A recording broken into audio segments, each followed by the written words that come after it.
What's up, everybody? It's my day off and it happens to be raining. So I was gonna do an outside garden update because lots is going off out there. It's looking really good. A lot of things, some things just keep drowning in the weeks worth long rain spells we've been having. So I was gonna do a little update on that. But since it's raining cats and dogs out right now, I'm just gonna talk about my how I fertilize most of my potted plants, both indoors and outdoors. So the only ones I don't fertilize like this is my semi-hydroponics. I use synthetic fertilizer for those. But like I'm going to discuss like my flowering types and just the regular ones I grow for foliage, because I don't have, wait a minute, I'm lying to you. Yes, I do. Hang on. Okay, so now I have all three of the fertilizers I'll talk to you about that I use at my house. So most of my plants, my house plants that I'm growing for foliage, seedling starts and all of that, I fertilize with a seaweed and fish fertilizer. It also has kelp in it. It's from Neptune's Harvest. They're a small business out of Massachusetts that runs a seafood business. They go out there and like catch seafood and whatever and sell it to market. And the byproduct they have, they turn into fertilizer. So it's nice and organic and wonderful stuff. NPK is 231 on it. Well, I could have just looked at it right there. I looked at the back, which means 2% nitrogen, 3% phosphorus, and 1% potassium. And it's made from fish protein, hydrolysate, and phosphoric acid, and seaweed and potassium hydroxide. Used as an aquatic plant extractant. So yeah, I shake this up and I keep these little jars up here between my air fryer and my microwave because they're just convenient to stash right there, no other reason. I put like a pea-size amount in each of the jars and fill it up with rainwater, distilled water, or if it's plants that I know don't really care about having fluoride and chlorine in their water, I'll just water with the tap water.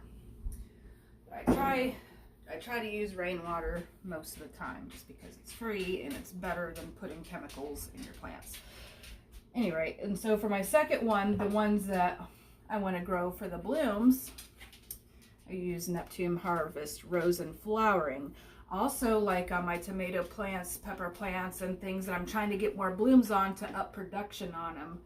During the blooming stage, I will fertilize them with this as well to put out more blooms so we get more of a harvest. And this has a ratio that's NPK is 264. So it's got higher amounts of phosphorus in it for the blooms. And it's made of fish protein, hydrolysate, phosphoric acid, seaweed, potassium hydroxide, molasses, and sulfate of potash. So molasses is a good one. It's going to feed your microbiome really well. So that's awesome. So that's even a step up from the other one.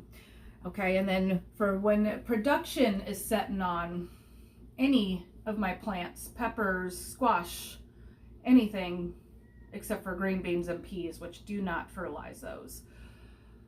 Do not ferm legumes, period. This one has a 242, and this one is made with fish protein, hydrolysate, phosphoric acid, seaweed, potassium hydroxide, molasses, sulfate of potash.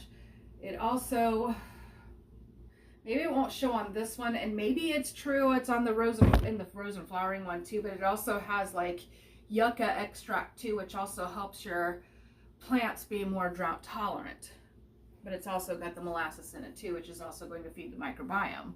So it's wonderful stuff. I've used it for years. I started off with the tomato and veg, and then I started getting into the other ones too, just to try them out.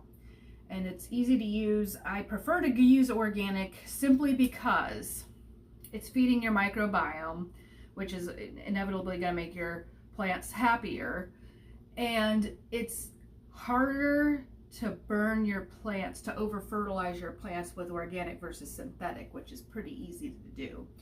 And then using synthetic fertilizers also kind of enables them to keep making using byproducts in our things, like fluoride is a byproduct of synthetic fertilizer that they push off on people into their bodies. But that's another rabbit hole.